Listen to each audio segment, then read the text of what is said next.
won't be able to see much. We're having an interview, so join me. I think we're live. I think we're already live. I think so. Yeah, I think so. Tanya, give us a audio check. So yeah, I think we're live on Facebook on Corpsepaint Show. And hey, Clare Cunningham. Hi. Your first time in Dallas? Yes. And it's awesome. Tanya, if you hear us, give us an audio check. Let us know you can hear this. We also welcome live comments, questions, etc. So, yeah, Clare, welcome to Dallas and your first time. What are, I don't know, some initial impressions of the city? Oh my gosh. Well, one, I'm a big foodie, so there's lots of food places. That's awesome. Just a really cool vibe. Deep Elm is really, really artsy, and just obviously there's no curfew here either, which is like strange in our times. So there was a lot of life around, really lovely people. Yeah, it's just overall, I'm really in love with Dallas so far. So yes. Good. Thank you for having me. I love it. So one of your big fans is, and fan of our show is Tanya. And so I'm gonna try and pull up, if I do this right, funny picture of you with Tanya. Let me see if I can find that. Bear with me a second. We're jumping over to, that's your website with a cool About Clare page. Let's see, I think it might be this one here. We can see that. Oh, so it looks like you were kind of explaining to her the size of something. I'm not sure.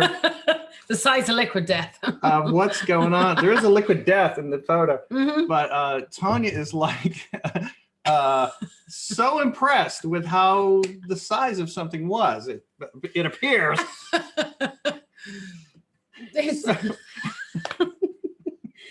You were like candidly like just behind the scenes taking these amazing pictures of us having this awesome conversation. Do you remember what it was about? We were talking about like pretty much, I think I was literally talking about how amazing it was that there was literally no curfew, but I don't know what else we were saying. It was like we were really having a deep conversation. Let's review. You played at the famous / infamous Trees venue in Deep Elm, the heart of Dallas, last night, and you were at this venue until 12 or 1 in the morning, and this was a surprise to you because we don't have the 10 p.m. curfew here at the moment. No, it's like we're so used to, because I'm based in Nashville, and anybody who's probably on Insta and on Facebook here has like restrictions, like different states have different restrictions, different countries.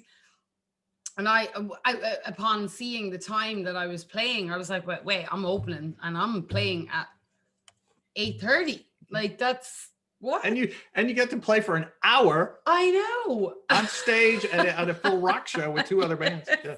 It was so amazing. Thank you to everybody who came out. Like we had such a good time. Over 100 people.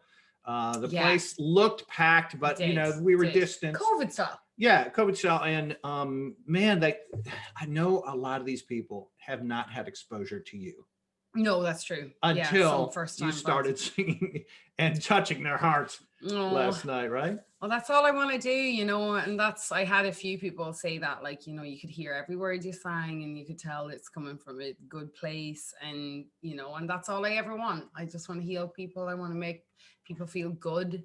I want to talk about subject matters that people are afraid to or can't express themselves, and through listening to somebody else sing it, like they almost feel like, wow, I'm not alone in my struggles. And does that include love, loss, hurt? Everything. Yeah. But I do touch on addiction awareness, mental health awareness, and then just like giving people, like, I like to sing a song and give a message, but also have a positive connotation attached to it. Or at least in the end, it's going to be okay. Circle back and make it a strong ending. Yeah.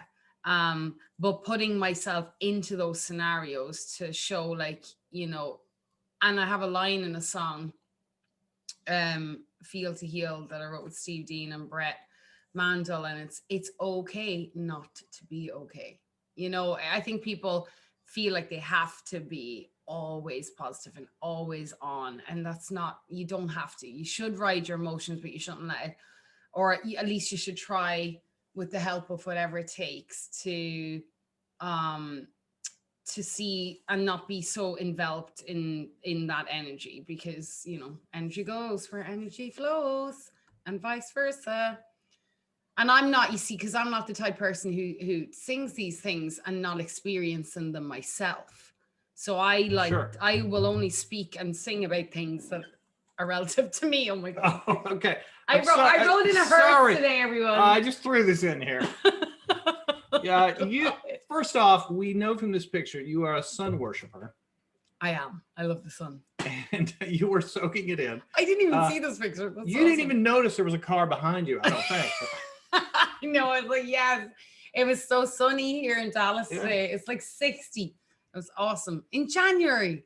Yeah. That's awesome. That picture was better than the one I posted on Instagram.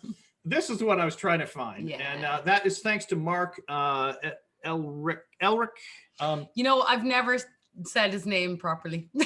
But thank you, Mark. I mean, Mark, a you're great awesome, yeah. shot from last night. Yes. Yeah, and Yeah, that shows I should Right? use frizzies a little more. Oops. we see your nose ring, we see Yeah, your lipstick, we everything. see you. Yes, I'll and the bling on your mic here, or whatever. That is. Yes, I got that for Christmas off a family member. Yeah, Danielle. Big shout out to Danielle and Jonathan, Yeah, who got cool. engaged actually yesterday or on Christmas. Woo! Not Christmas.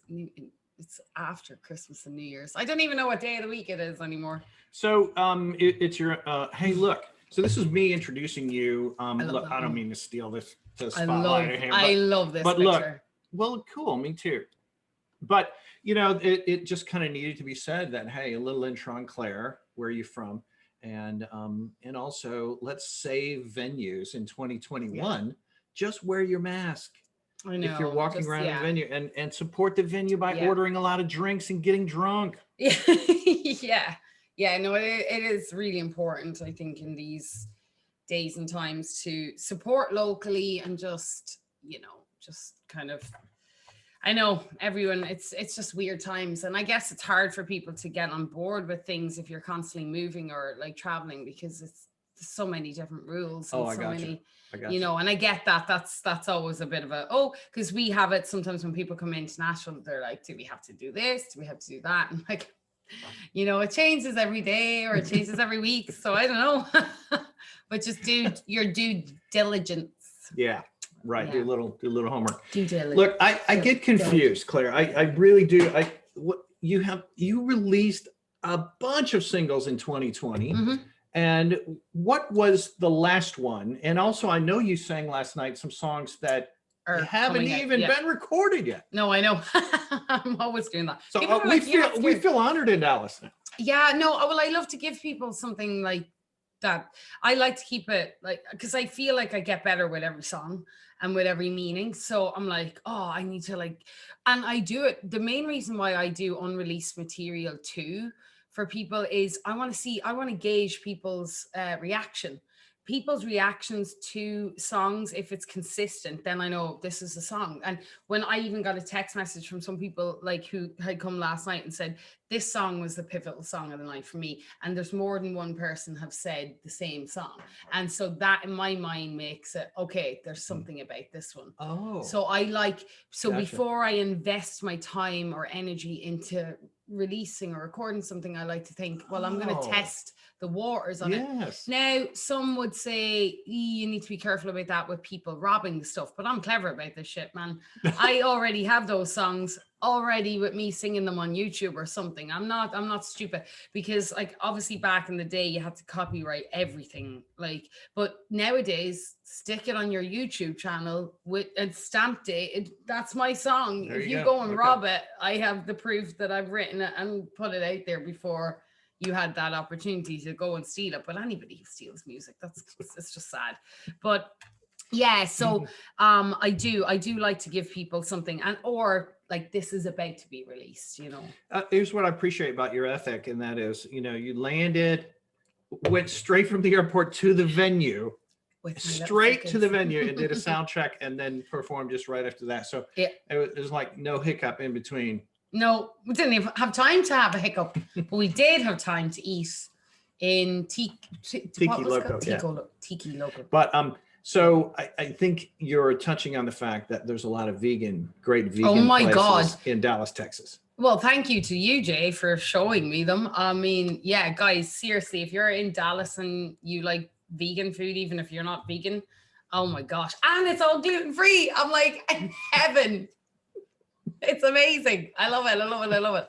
So many eating spots. And I'm just surprised because, you know, I just never thought Texas would have caught on like that. But obviously they have. So misconception of Texas really is that we all eat barbecue all the time. Yeah. And but actually there's a lot of great vegan restaurants and a lot of great variety in the food service industry. Yeah, no, it's definitely I'm seeing that, and I'm only here not even 24 hours or 48 hours. So today you ate at Spiral Diner. Yes, I did, and it was amazing. Oh my God. Still have leftovers. I never have leftovers. It was such a big portion. But we did have smoothies before. But you only eat like what, one meal a day? What is this, Claire? I used to do one meal a day because I used to do intermitting fasting, which if anybody hasn't heard of it, a lot of us do it naturally anyway, but you choose to fast for a period of time and then eat within a window of time. So you could fast 12 hours, eat 8, fast 16 and eat 6, fast for 20 and eat in a 4 hour. Now, it's good because your body gets that break. You mentally don't even have to think about food either because you're like, well, I can't eat. So, you know, and your body builds itself up. The only problem with intermittent fasting is it can mentally screw you with food, like and tendency to binge, which is what I ended up doing. So I cycle myself off of that, but I'm actually a snacker. I don't eat lots of big meals. I eat a lot of food within I guess an 8-hour period, maybe less sometimes. How many miles did you run this morning? Well, we went on 1.5, right? And then I went out I only did 6 then after that. Is this a daily or pretty much daily for you, even if you're visiting a new town? Oh, that's my favorite. If I know I'm traveling somewhere and I'm going to a new town, I don't usually typically run the week up leading to it because I know for those next few days I'm not going to the gym. I'll take myself out to run, but it's the best way of seeing a place. It is. Really is, and it's beautiful around these parts. Oh my God. So yeah, I do. I love that's the best. When we were touring, whenever the bus would pull up somewhere, I was just like got my gear and I went straight out on a run. Like I wouldn't even know what country I'm in sometimes. So I'm like, I'm away, I'm gone. Right. You might cross a border, go to another country, and come back. Yeah. Whatever. Oh my gosh. I know. It's when you were performing last night. Yeah. Great set, a full 60 minutes. And you know, the passion for Ireland is certainly evident when you're on stage and you sing about it and you also talk about it between songs. But could you see the love from the Dallas audience when you looked out into their eyeballs? Yes. There was an amazing connection I felt there last night, and I'm finding more and more. And it's so beautiful. And it really, I never took pride in my heritage. Like I was saying to you earlier, it's like it took me to come to America to realize the appreciation for Ireland, like seriously appreciate Ireland. And maybe that's because I don't go home as much anymore.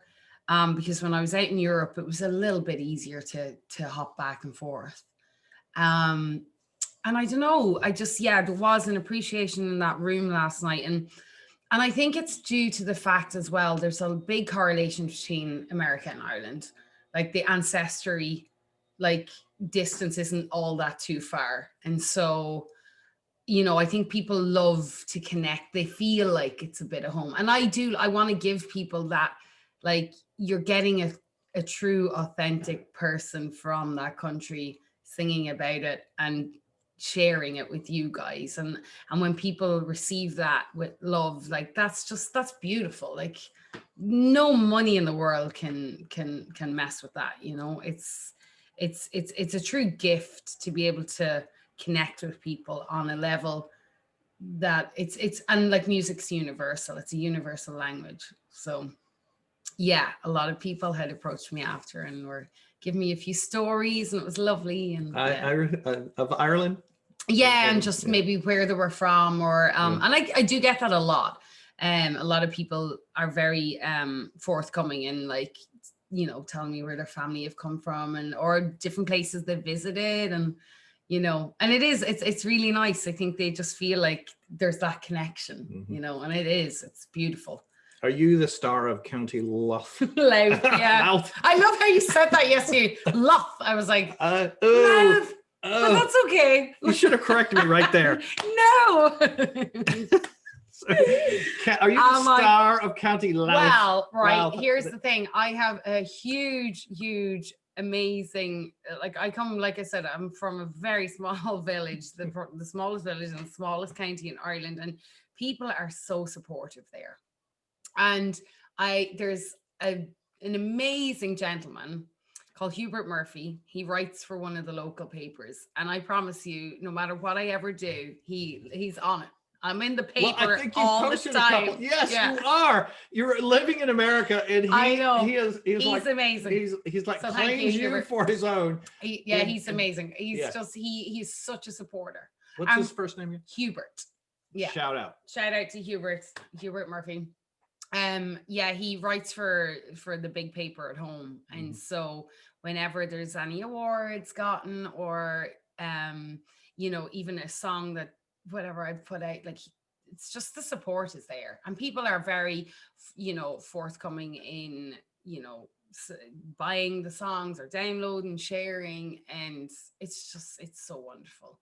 So yes, coming from a small place has its benefits. Like, there's pros and cons of everything, but the support is definitely there, you know. But that being said, Irish people can be grudged too. So there is that side of it that you Americans never see, but oh, look at what they have and look what they have.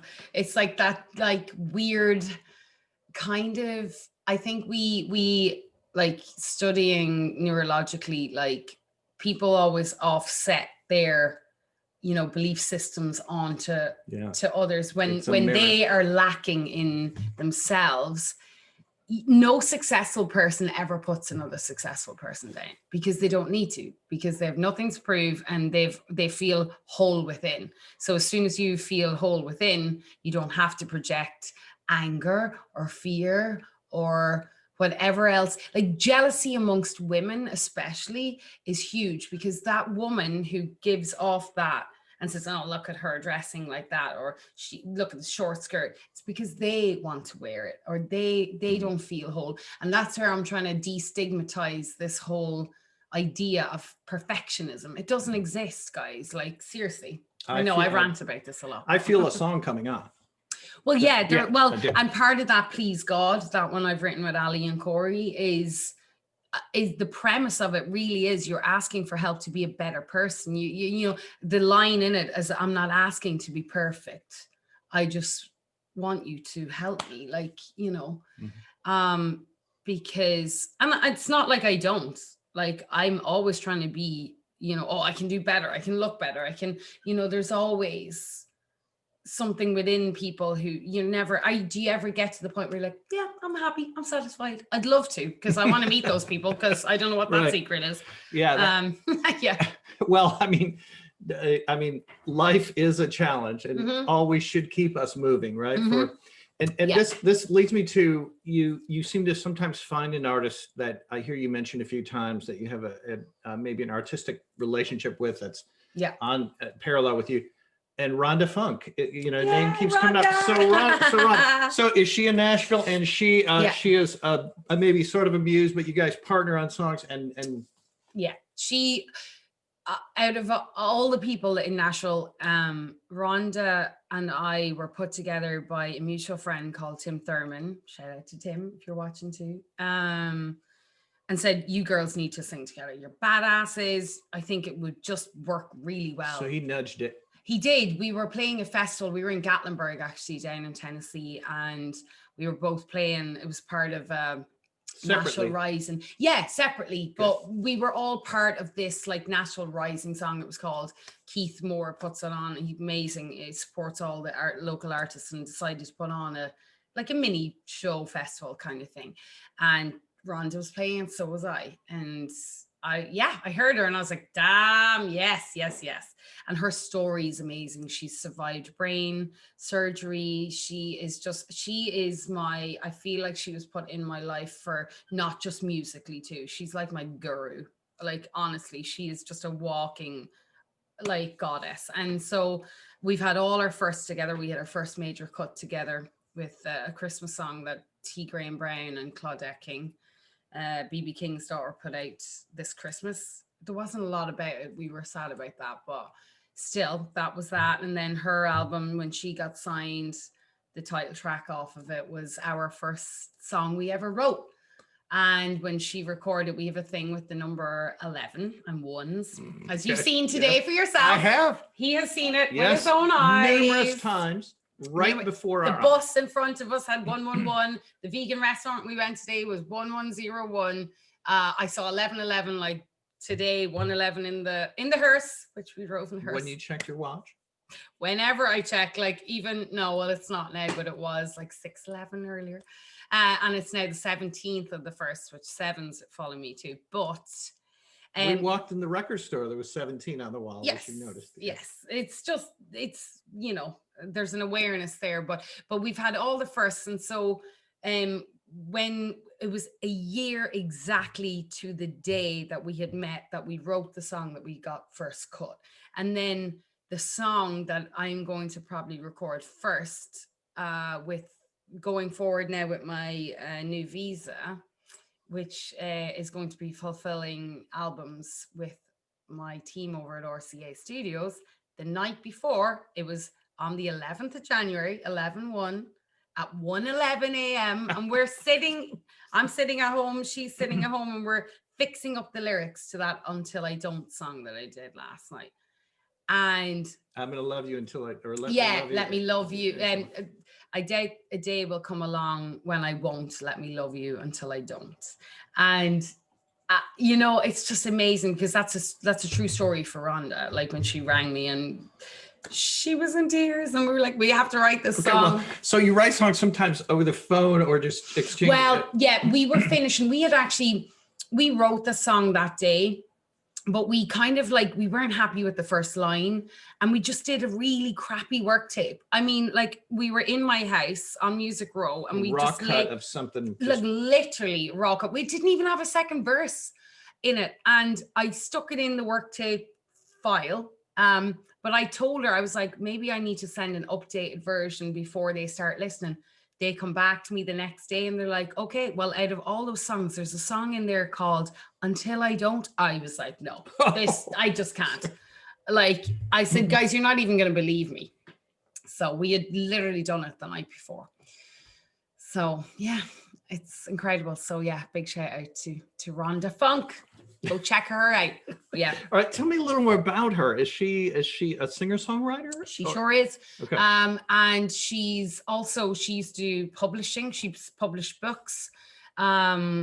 She's just an all-around badass. And she took me down to South Carolina and Georgia. I think she's in Georgia right now.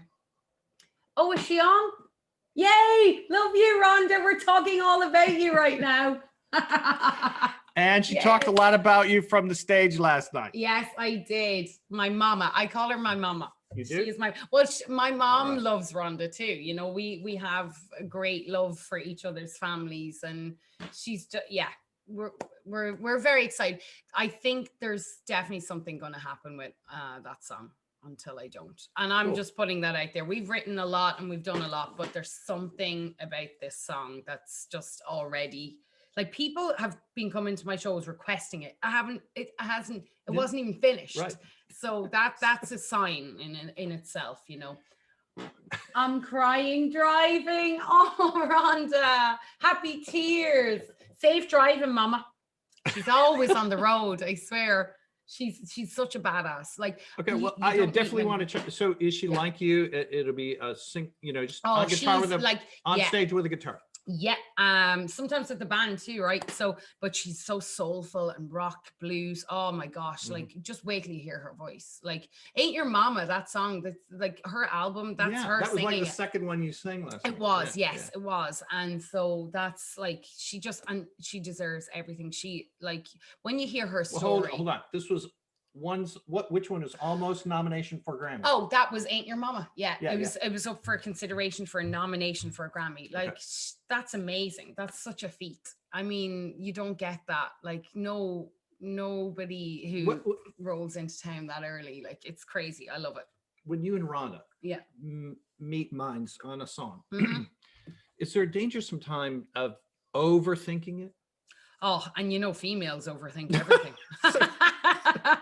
But you know what it is with myself and Rhonda, and I'm sure she'll agree. When we have an idea, it just flows so fast because we're speaking from our hearts, right? Even if it's a fun song. Ain't Your Mama, our very first one, was because we had both dated just younger men. And I know, for real, like, this is like legit real. Well, I turned to her that day and I was like, Speak I slowly can't because believe I know people want to hear this. Okay. I can't believe that out of our bad situations. So such it's an about awesome dating friend- younger men. Yeah. I love it. I ain't your mama. I ain't gonna make. I ain't gonna wash your clothes. bed. Yeah. Yeah, but it's fun. So we don't like to bash. Like, we're not the type of females to bash on men. But it's just such a fun one because, like, and I'm not here to fill her shoes. I ain't your mama. Like, you know, who really, like, some women maybe want to be a mom to their other half. Some of us not so much.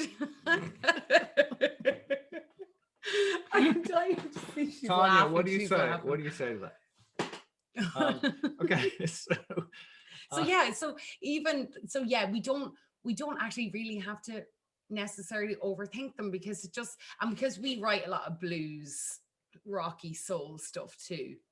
Like, yeah, Is always, it the combination of Irish and soulful America, you know, that makes this click? I think there's many things that make things click, especially when you're writing with people. And one is there's a personal, like, deep connection that you can have with people. And that just nothing you can, because you can be in a room with like the best, like a Grammy winning writer, and you don't click. Like, it's just, you may not click energetically, or your stories are completely different. And so there's just, I think the struggle and the different things we've gone through together have combined to come up with like these just badass songs. By that, like, do you mean struggle? Struggle. What do you say? Struggle? No, I'd say struggle. You said things we have gone through. I didn't know what you were Oh, yeah, struggles. Exactly. Yeah. Things that, or good and bad, even like good things that you go through in life, because, and they're real stories too. You know, I mean, that's why I don't look at bad situation. I always think, well, there's something good in here. There's always something positive within any bad scenario. People may not see it right there and then. This is why I feel 2021 is going to be a strong music year. Yes. We're only on day 17. There's that number. I know. 17th of the 1st. Yep. And 117. I'm telling you. And you know, yes, I expect, and I've already starting to see the bubbling of it, you know, just reading the things I go to and the blogs and the websites and such. So-and-so is about to release, so-and-so is about to release, you know, and so, you know, full albums written last year. Yes. While quarantined or whatever. Yeah. And people were in such a different headspace. So artists like that I Swear song that I did, and that was one that a couple of people wrote to me today. That was written because I was on my bed crying, like a month in, thinking, oh my God, like this. That is a positive message song. And that's why I wanted to do that, even though I was crying and I was having a funky day. And then the double meaning of swear. Yeah. So, Yes, exactly. I'm But sorry, it go is- ahead. No. You had a funky day. I was just, look, I enjoyed the bit of like time away from just humans in general, and just having that space to just, it was definitely, I personally needed it. But there was a good month in, and I was like, oh no, I need to get back in now. I'm done. I'm done resting. For you and Rhonda, if you're Mhm. singing a song about a universal truth Yeah.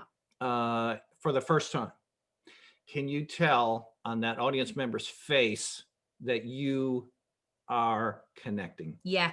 A lot of times I know, because I see them or I hear them crying. Now, I close my eyes when I sing. You do. Yeah, I do. It's something, because it's just out of just sheer, I am so attached to what I sing, even if it's a cover, that I close my eyes and I go places that I More. can't. Yeah, exactly. Perfect example of that.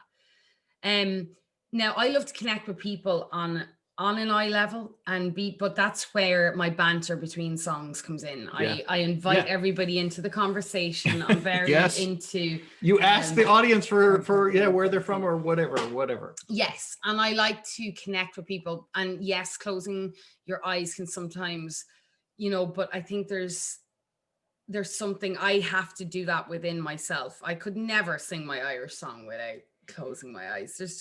I go to a different place when I perform. I'm present, but I'm very present within. And so in order for me to deliver the best possible product or scenario, then that's what happens. Do you ever sing in Gaelic? I don't. It's something I'd be intrigued to possibly do. When you sing Irish songs in America, Yeah. do they go over very well? Is my impression, Really well. right? That's why Do we love people Ireland? People are like, you cannot jump off this train. This is what you need to be doing. I just don't want it to be the only thing I do. I'm a lover of a lot of music and all styles. Integrating it in and out of different styles can work too. But, I just don't want to box myself just as a Celtic artist, because that, Okay. but it is going to be the forefront going forward. Even speaking to Eddie and Justy over at RCA, they were like, okay, let's do it. It's time to get your Celtic stuff Maybe out an now. EP or something. That's what I said. Yeah. So we're going to do that. We're actually meeting next Tuesday. Oh, and for everybody, I see Rhonda, you're typing in there. Myself and Rhonda, along with two friends, are going to be playing at the Listening Room Cafe, and it's going to be Rhonda's first time, so I get to be there for her In Nashville. first time. Yes, Okay. In Nashville. What day? 8:30 next Tuesday. Cool. What day is it today? Sunday. 17th. So in 3 days? In 2 days? No, so in a week and 2 days, so Okay. 9 days.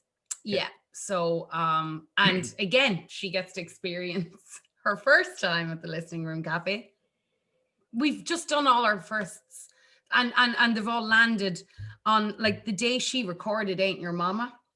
She calls me up and she goes, I'm in studio, and I said, I just got the notification on Facebook 1 year ago today that we had literally written it. No kidding. And she cut the vocals the 1 year to the day. I'm getting the chills right now. So I'm telling you, there's just, I don't know. I never like to, like, people think you're crazy or whatever, but me personally, like a lot of successful people, you have to put it out there. Mm-hmm. So we feel there's definitely a Grammy somewhere coming. Yeah. I'm just putting that out there. And when it does, we have proof. Yes. Dallas loves you, and I hope you love Dallas. I do. I'm certainly coming back here. You had running trails right here. No. It's so beautiful as well. So peaceful. Mm-hmm. No, I definitely will be coming back here. And I think when I do, at least I'll have been here. So now anybody who's seen, that's the beauty of going, outside of where you are, because it just takes one or two people, like I was saying about you, Jay, because you do it a lot. And when you support an artist and start sharing their music, other people get involved, and There's then shows about them. yeah, and then there you go. It's a domino effect. And it's like not everybody is going to know about you. It's impossible unless like you're Michael Jackson or Prince or Beatles, like to reach the entire world as an artist. So we can just do what we can do, and people are amazing. And I think this year and last year really showed people like, okay, there's an online existence now outside of maybe when we couldn't all perform. And people like, look how Facebook Lives, like it was crazy. People were just dying for artists to get on stage. Last night you were on stage with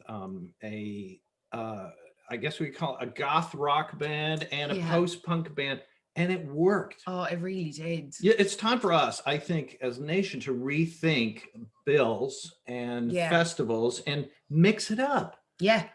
People love solo guitar singer. I know. You rocked, and so did the other band. Oh my god, I don't know how this is gonna go now, because like the audience. That's why I anybody who did maybe comment on what I was wearing last night, I wore it because I was like, this is probably the most like rock thing I've unpacked out of my suitcase since I moved to house, and then I was like, oh, I hope this goes okay. But you know what? I had a funny feeling. I was like, look, you can, I think it doesn't matter. Like I was saying to you earlier, I think no matter what style you like, I think if an artist can get up and sing and touch people, because people have this misconceived idea that all rock and rollers and metalheads are like, I hate life and I don't want to be, I think they're very open. And I think if you can touch them in a way that they can't get anywhere else, then that's really awesome. And that to me just proved last night. I was like, I know I have a rock and roll background, but you saw what I did last night. It's not, I'm not screaming out any rock songs. But sometimes, even a rock audience wants to shed a tear. Yeah. Yeah. Like some of the best, even rock bands, when they do their ballads, they're their biggest hits. And it's simplicity, and it just has a simple message. And, it's for me, I think music is therapy, personally, and giving it, I think you began the night by saying mental health, main focus and issue in your songwriting and in your professional career. Yeah.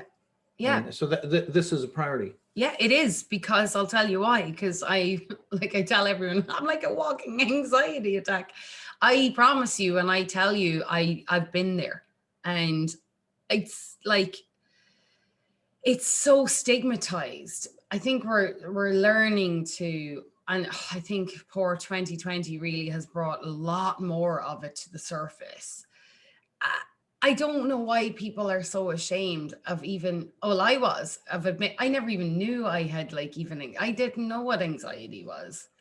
And people kind of blanket it a bit. Now there's a lot of umbrella terms and conditions, and people heal in different ways and find different ways. Some people go to drugs, and some people go to alcohol. Some people go to food and exercise. Whatever it is, but it doesn't matter, because if it's a good or bad, anything that becomes integrated into your personal life that you cannot survive without, that's when it becomes a problem.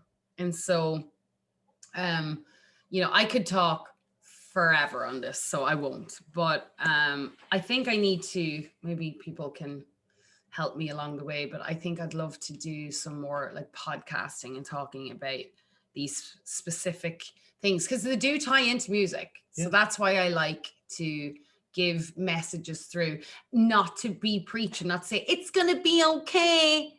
It's like, no, because I've been there, and I'm like, is it gonna be okay? Because like, just a naive, simplistic Yeah. platitude. Yeah. Yeah. Or I always give that example of like, you don't want to go to a therapist who's fresh out of college, who has no life experience, because you're not going to connect. They're not going to fully understand. The same way I'll never understand what it's like to be a mom. I don't have kids. I don't know what that's, that connection, like the way moms can connect with each other, because they share that similarity. And so I think the more, if I can get up on a stage and be honest about the things I've gone through without getting into detail or whatever, but saying, look, I've been there, I know what that's like people can connect them, because they're like, well, she's not preaching. This is actually coming from somewhere, Right. And I think that's really important. Good point. And that goes with everything, like whether you're a public speaker or nobody wants to be preached at. Claire, what can people do if they want to support you? Start at that website. Yes. All right. And let me see if I can share the screen and pop it up. And so then what should they do there? What do you want them to either purchase or consider or donate to or yeah. Donate as much as you want, boys and girls. No. The only thing I have right now merch wise is my koozies. But I always tell people the biggest way you can support an artist is truly by sharing their music, posting about them, putting these songs on playlists. I have a lot of people saying, oh, does that work? And I'm like, look, there's no money really to be made, let's be honest, in streaming, unless you're like, there's millions, right? Yeah. And so by algorithmically, if somebody from New York shares something and then somebody from Texas shares something, that goes all into an algorithm. So then Spotify or iTunes or whatever are more likely to place you into, playlisting. Now you can apply to be playlisted prior to releasing songs, but once a song is released, it's just all about getting it out there. Okay, so yes. So even just popping you up on Spotify, is something that would help you as an artist. Yeah, I'm like pressing the heart, like the song, and then download the song if you want to, or just add it to any playlist that you've created. Because the more that happens, the more like they're getting, we get our figures through like either weekly and monthly, and even Shazam and stuff like that. Like people who like, oh, such and such a song, they'll tell you which song trends. I find it so funny. The more I play out and I do like my Aaron McCree, it's like plus 200%. I'm like, how is that even possible? But it's because certain number of people will be at a show, they'll hear the song and they'll be like, I'm going to download that now. And so that to me, look, I just want the platform big enough to be able to do what I do, because I'm not here for any other reason but to try and help people through life alongside myself, and we can all do it together.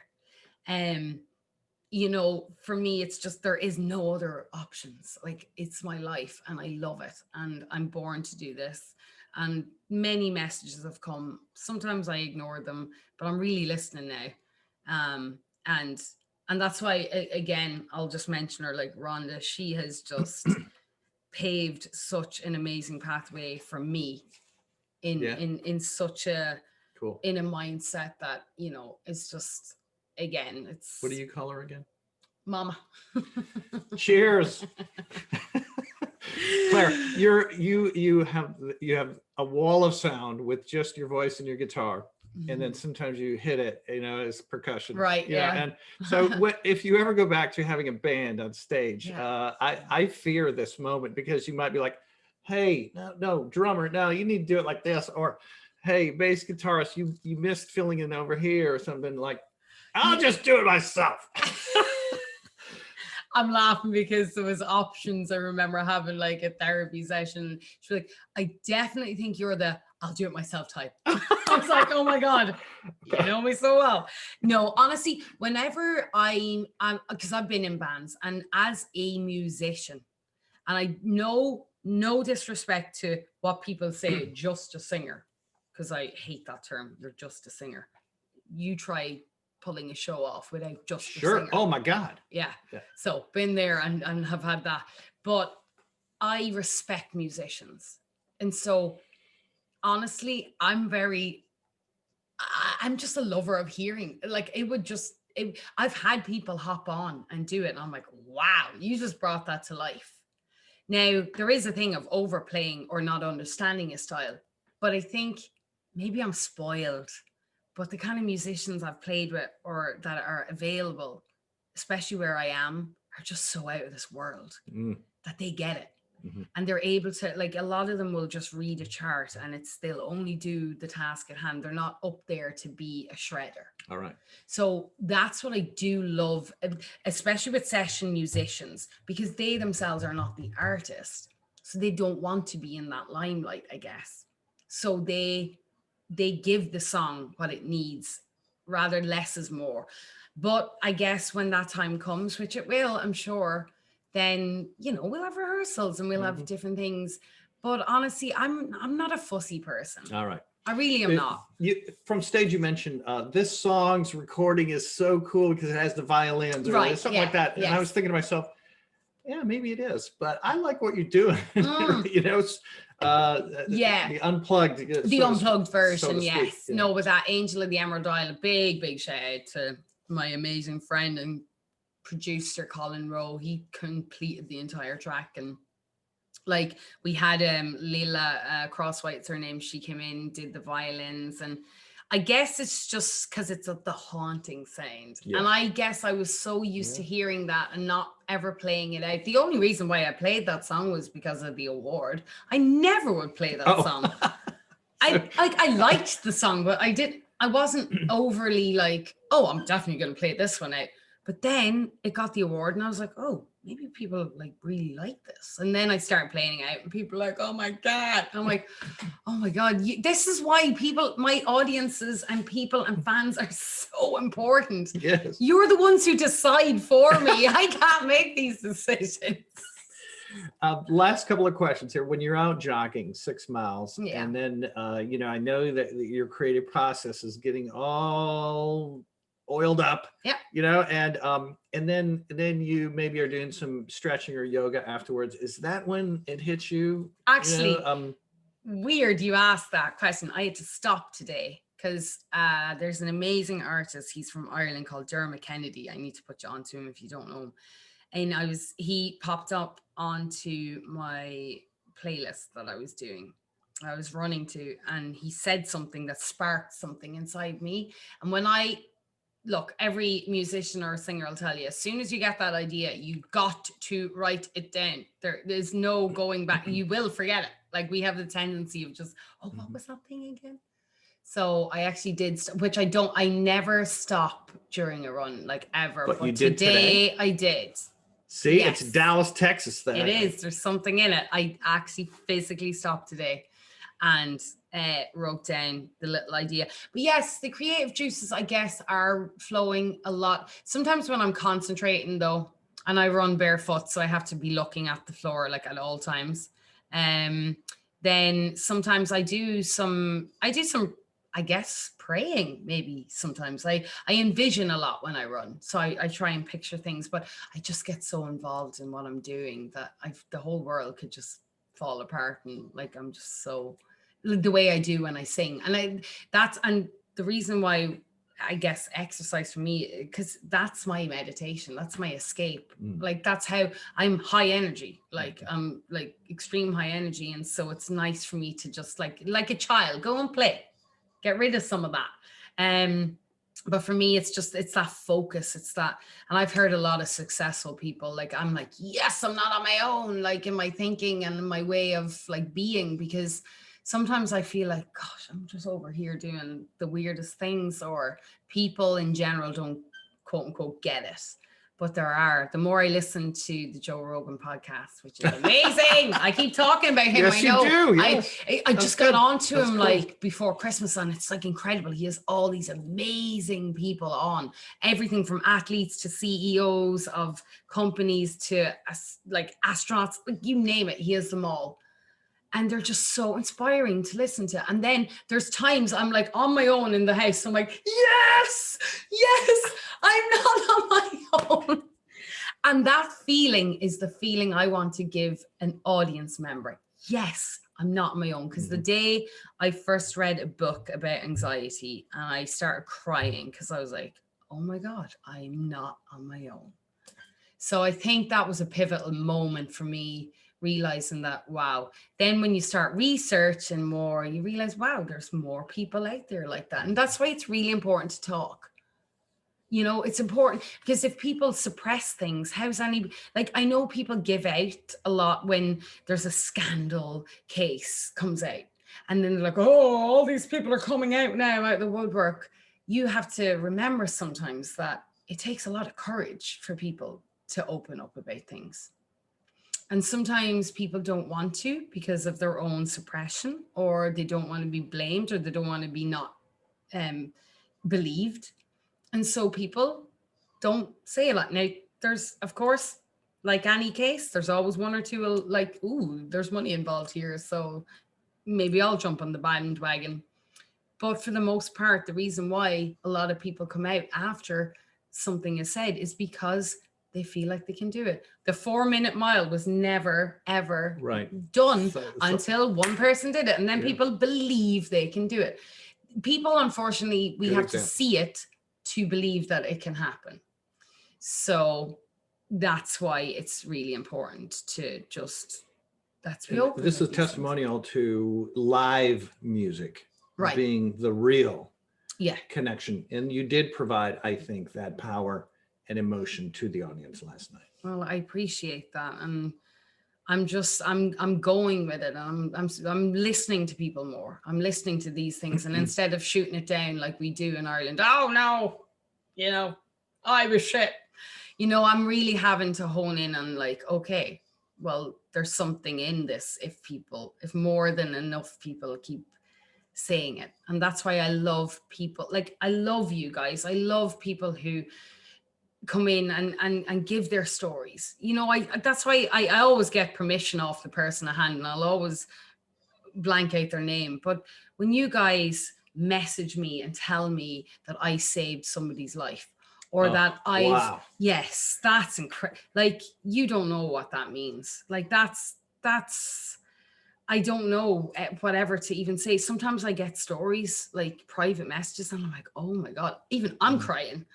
But the fact that they'll have taken their time out, or they'll have seen a show, like, gosh, I remember the most heartfelt thing I got in my guitar case one night. I was packing up and they thanked me for singing a particular song of mine. And on the back, she said, I lost my dad today. Oh, it was Carry Me, my song, Carry Me. And she said, I lost my dad today.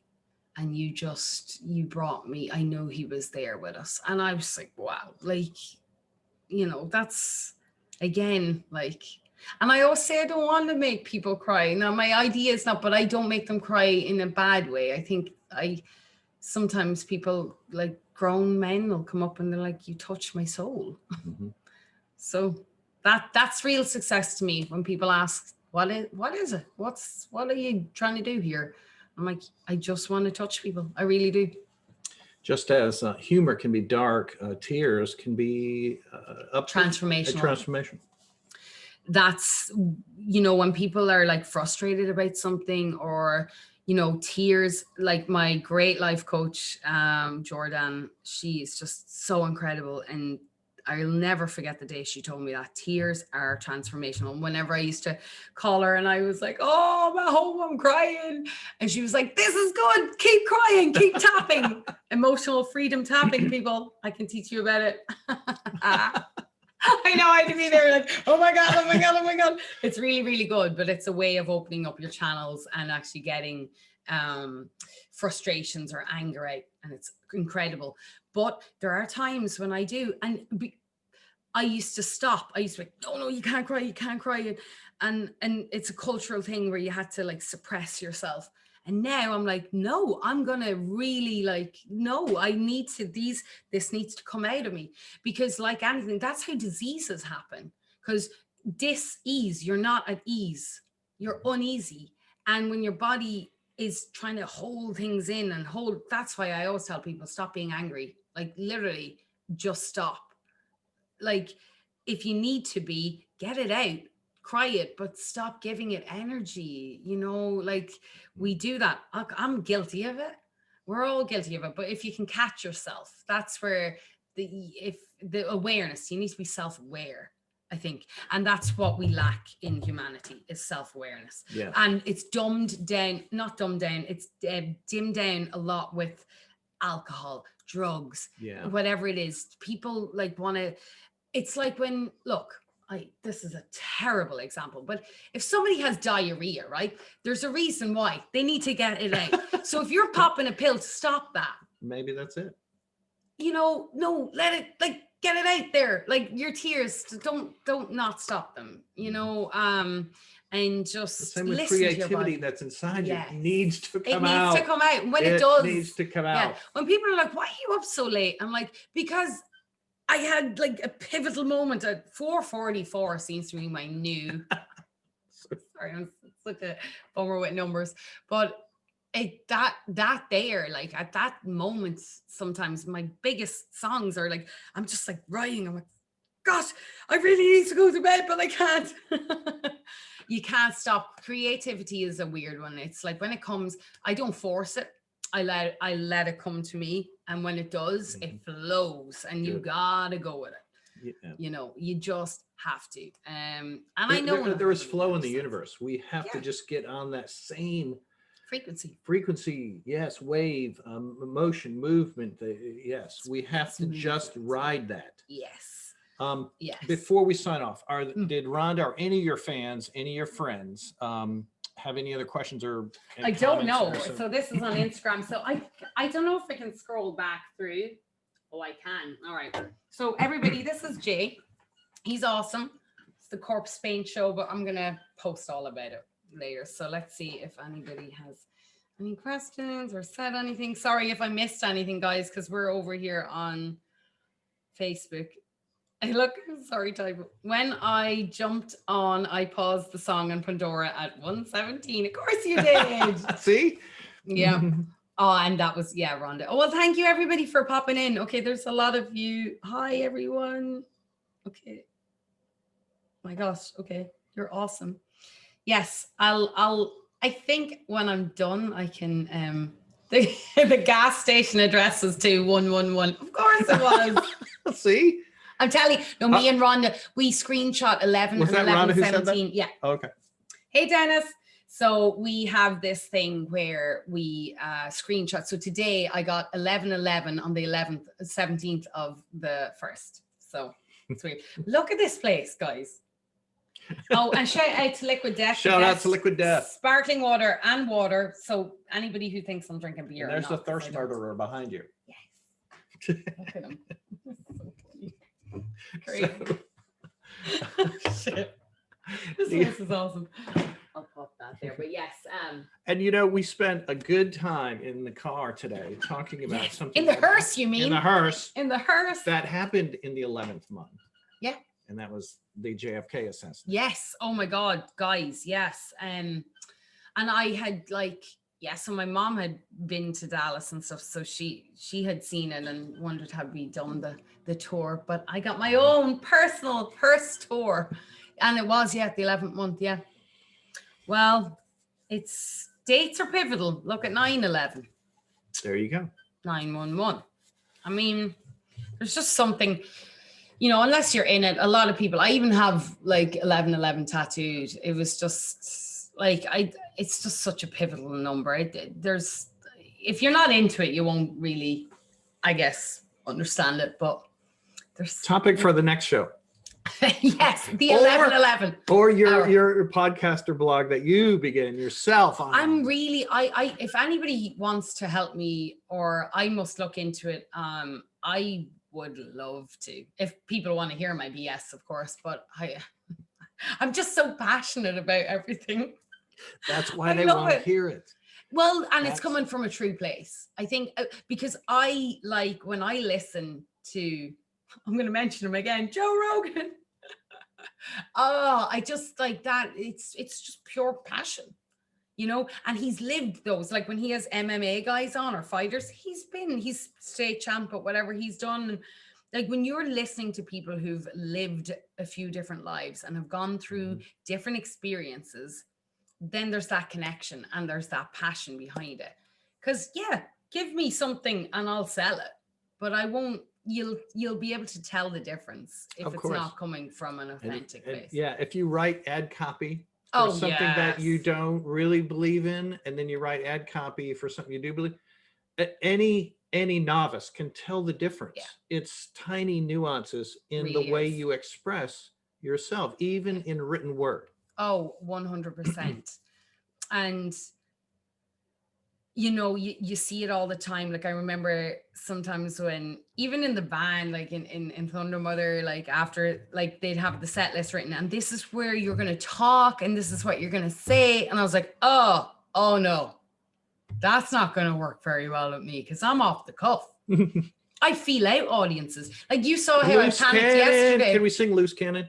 I'm a loose cannon. I should have done that last night. I'll do it the next time. That's another song I wrote with Colin Rowe. So you're such a loose cannon. You're not going to take stage direction from the set list. I know. No, but it killed me because I was like, but girls, I'm really like, what if you break a string? Do you want me to talk then or not? Because like I won't know if I'm allowed to or not. So I feel people. Sure. And I can't rehearse things. I can't rehearse to talk. Look, even last night, I forgot this. I don't do set lists. I never do set lists. I play my show and I do it. For last night's show, because it was a structured hour, I thought, okay, I'll just so I'm not over talking, because I have a tendency to do that, as you can tell. I just to have an idea maybe as to how it might flow, you know. But for the most part, I don't tend to muck with them. I just feel it out. Like, you know, interviews as well. Like when people are like, we might do this and I'm like, let's just go with the flow. I'm all about that. We don't you know? structure nothing here. No, as you can tell. I like that though, because then people are having a conversation. It doesn't feel like an interview. Right. Which I'm not mad about either. Of course, if people don't know you and they need to, but you know. Look, as an Irish artist, and I already said we had the last topic 5-10 minutes ago, but people want to hear stories, don't they? They want to hear your banter between. They want to hear your stories, even if it takes 10 minutes between a song. Yeah, I've tell us an Irish tale. We want to hear it. I've been a lover of that. I remember seeing what was the name of him? There was an artist who came through to Nashville. No, yes, he was from Nashville actually, and he was playing in Stockholm. And somebody said, "Oh, shut up!" Like they just literally told him shut up while he was talking. He was like, "I think if I'm not correct, you've paid to come into this show, and I'm trying to tell you the background of the song I'm about to sing because everybody else seems interested. So why don't you shut up?" I was like, yes, that would be me. Like, look, don't get me wrong. I don't want to over talk it, but isn't there something so amazing when you hear a songwriter get up and you know a bit of a background before that song starts, or at least the premise or the meaning behind it. But that's because I story tell. Like my songs, for the most part, like unless they're a fun one, I'm like, here's a fun one. Then I like to give a bit of background and tell you why I've sung this or why I've written this. Isn't that as important as the song itself? As humans, we want stories. We love stories. We need stories. And Irish music does that better than any genre. And, this is why you have a great connection in America, I think. Maybe so. And I'm learning every day. Don't get me wrong. I haven't got it all figured out. Not like by any means. When people are asking me for advice, I'm like, listen, you're asking a walking person who's going through it just as much as you are. The only thing is I research a lot and I'm so passionate about healing and meditating and getting to be a good person that I just guess I put in that work. And when I admit it and when I show people like, this is what I do, this is how I go about it. If it might not work for you though. So I like to just tell people what it is that maybe they need to, try or, but nobody can do it for you. That's the one and only thing. Nobody. You're going to come back to Dallas in the future? Hell yes. I think we've already said like 3 to 6 months. 3 to 6 months. Yes. Earlier. And maybe more venues will be open playing gigs. And so let's put well, you I'll on. create a tour. Yeah, I'd love to do a couple of shows where I could definitely promote it more too. Once this maybe, I feel like 2021 is still going to be a slowish back into it, but we're getting there. We'll get there. And I'd love to do Texas is just awesome anyway. Here's my thinking in the summer in Texas. Why couldn't we do an outdoor festival where people have stand far apart from each other? It's outdoors and in a big field, and I would happily jump on that. I'm going to be yes to everything this year because maybe not everything. Not everything. I mean, musically now. Come on, people. Oh my God. Yeah, I have to iterate that. Would anybody like anything musically? No, but that sounds great. I think and I think it's going to be perfect because people it's integrated in our lives now. I think this whole like way of being, I guess, and people are getting used to having to live a certain way. And so whatever way makes that work, we'll make it work. Clare Cunningham, her first time in Dallas, great gig last night. Thank you. Great gig last night. And yes, heck yeah. All the fans, you had fans there and some had never heard of you before, but they left fans. Yes. So thank you for, coming to Dallas, and we will see you again. Thank you, Jay, for having me. This gentleman is amazing, everybody. So you have to go follow, and it's teamwork. So, it's teamwork. On Facebook, it's the Corpsepaint Show. And actually on YouTube, I have an archive of years of weekly programs, and they're all brilliant. Yay! But what I love about that is that if an artist does go somewhere, like you can look back. Yeah. That's why I think it's really important to say some of these things. That's why I journal every day. I take a diary every night now. And I'm like, I write these things into existence almost. Cool. But it's awesome to even look back 3 months ago and we're like, yes, I did that. Because you forget. We have a tendency to write something but forget it. Matthew McConaughey did it actually growing up as an actor. He wrote something, he wasn't even planning on being an actor. And he wrote something like about an Oscar and he did it. No kidding. Yeah. We are deletion creatures. Yes. We are. And yes, even running a trail, you delete a lot of things unless you just really open your eyes but also be present. But with regards to what you're describing as well, sometimes we delete things in the past that if we look back, we realize that was a turning point that pointed us on a new trail, yes, a new path of life. Yeah. A journal 100% would show that. But journaling, I think, is so important. I've really gotten into it. It's very therapeutic. What's somebody saying there? Make sure she knows how hot it gets in the summer. Make sure she knows how hot it gets. Oh, I know, because I'm in Nashville and it's humid AF, but I love it. Like, you guys know, people think I'm lying. I train at midday. I'll go out on a 7-mile run at midday in 95 and 100 degree weather, and I'm so happy. Like, when the sweat is literally rolling into my eyes, I'm in a happy place. But he saw for himself today. It was only like 60. I'm like, oh my God, I love it. I love it. So yes, I'm well aware of the Texas heat in the summer. Yes. True. Absolutely.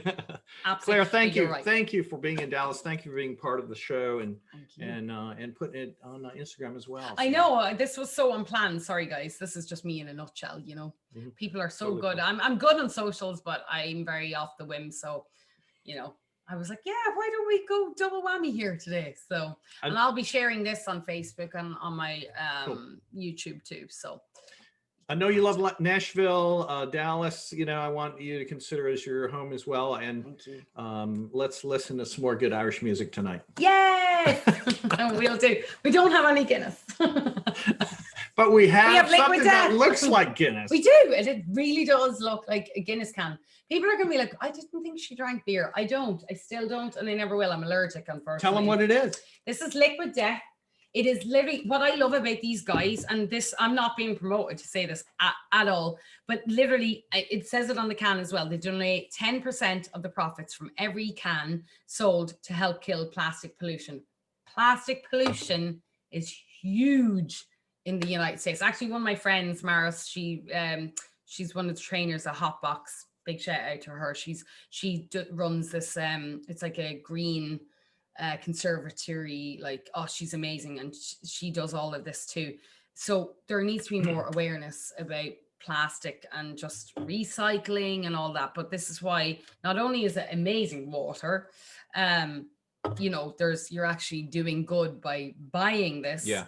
For double reasons. It's water. Yes, it is water. And think about if you've got a plastic water bottle, you use it for 10 minutes and it lives for 200 years. It's awful. In the ocean it's bad. Is where it ends up. It is not recycled. Nope. Plastic is not. Nope. I know sometimes, like even last night when they brought up the plastic bottles of water, like that, you know, sometimes we don't have maybe a choice in the moment, but if you have the choice to go out and buy, like I carry my my water bottle everywhere and refill, and I don't know, little steps to make big changes is all we need. If everybody just did a little bit, then we wouldn't have as big a problem, you know. And it really doesn't take 2 seconds to make good decisions and to make a better buying choice, you know. But we don't all know everything. And I'm always learning. I'm not here saying I know it all. I certainly don't. I'm very much in the learning stages. So, but you know, we can all do our part. You're a joy to talk to and to listen to on stage, and wish you all the best. Thank you, Jay. All the best Thank you, for 2021 and way beyond that. Yes, we have a whole world ahead of us. So I'm gonna say adios on Facebook, Yes. and if there's anything else there, we can address it. And yes, bye everybody. Dallas is hotter. I'm sure it actually probably is. You're right. But then I'm definitely gonna be here in the